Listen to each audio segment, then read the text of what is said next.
ఆరోగ్యశ్రీ ఉంది. హాస్పిటల్స్ అన్ని 1200 కోట్లు బకాయిలు ఉన్నాయి. 1200 కోట్లు బకాయి ఉంది ఆరోగ్యశ్రీకి హాస్పిటల్స్ పే చేయాల్సిన డబ్బు 1200 కోట్లు. దాన్ని చూస్తే దాన్ని వెరిఫై చేసి అప్రూవ్ చేసే టీం లేదు.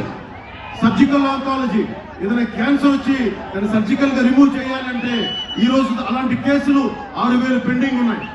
ఇలాంటివన్నీ దాదాపు 60,000 కేస్ షీట్లు పెండింగ్ గా ఉన్నాయి ఆరోగ్యశ్రీకి సంబంధించి. మరి అలాంటి ఉండి 2019 నుంచి 2021 వరకు 17,16,000 అప్లికేషన్లు వచ్చాయి. 9,24,000 క్లెయిమ్స్ బిల్స్ పే చేయలేదు.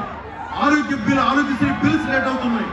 హాస్పిటల్లో యాజమాన్యం హాస్పిటల్స్ బయటకు వెళ్ళిపోతా ఉన్నారు. హాస్పిటల్స్ వాళ్ళు ఇంకొక ఈ 5 సంవత్సరాల్లో 3 సార్లు సమ్మెకి పిలిపించారంటే పరిస్థితి అర్థం చేసుకోవచ్చు. మరి డబ్బు ఎక్కడికి వెళ్తుంది? ఏం చేస్తున్నారు? మీరందరూ ఆలోచించాల్సింది, జగన్ అనే వ్యక్తి వచ్చి సంపూర్ణ మద్యపానం నిషేధిస్తామని చెప్పి వచ్చిన వ్యక్తి, కానీ ఒక సారాయి వ్యాపారిగా తయారై 41,000 కోట్ల రూపాయలు, ఒకటి కాదు రెండు కాదు 41,000 కోట్ల రూపాయలు మీ ఆరోగ్యాన్ని చిత్రం చేసి మీరు ప్యాంక్రియాస్ దెబ్బతిని, లివర్ దెబ్బతిని. నేను మా నాన్నగారు ఒక అబ్కారీ శాఖ ఉద్యోగి, పోలీస్ డిపార్ట్మెంట్ నుంచి అబ్కారీ శాఖలో ఉద్యోగి. ఒక కల్తీ సారా తాగితే, స్పూరియస్ లిక్కర్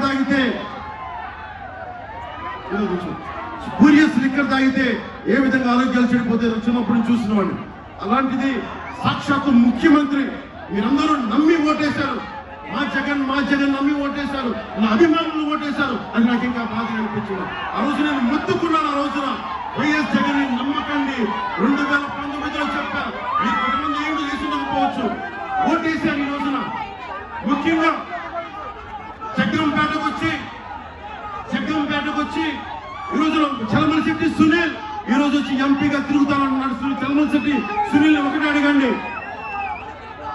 ఎస్సీ కులాలు కానీ, బీసీ కులాలు కానీ, కాపు కులాలు కానీ ఎవరైనా ఒకటి అడగండి, చలమలశెట్టి సునీల్ వస్తాయి.